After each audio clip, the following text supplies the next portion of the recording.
اللہ نے پانی کو انسان کی زندگی کا ذریعہ بنایا، جبکہ کائنات کی تخلیق اللہ نے پانی سے کی۔ وَجَعَلْنَا مِنَ الْمَاءِ كُلَّ شَيْءٍ حَيٍّ، ہر شے کو اللہ نے پانی سے تخلیق کیا۔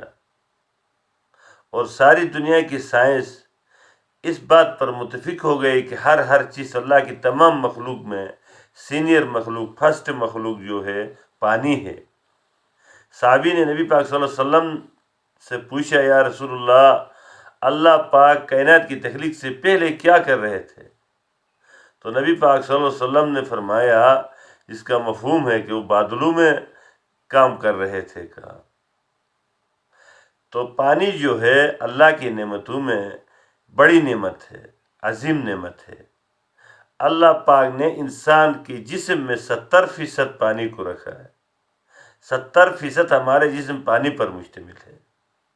ہمارے خون میں 82% پانی ہے، جو ہمارے سانس لینے میں، جوڑوں کو ہلانے میں مدد دیتا ہے۔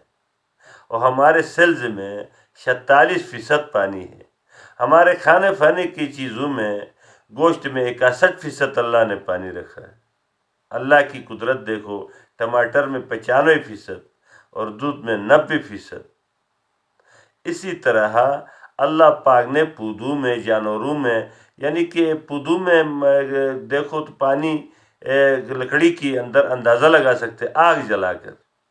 جب آگ جلایا جائے تو دھوئیں کی شکل میں اور آگ کی شکل میں پانی نکل جائے، نیچے کیا بچتا ہے؟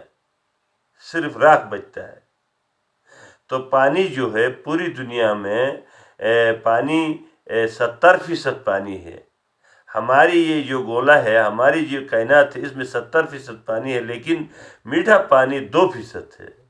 تو پانی کی ہم اسراف نہ کیا جائے اور پانی کو سنبھال کر استعمال کریں، پانی کو ضائع نہ کریں۔ اس لیے اللہ کے نبی پاک صلی اللہ علیہ وسلم وضو کے پانی بھی بہت احتیاط سے کم استعمال کرتے تھے۔ والسلام۔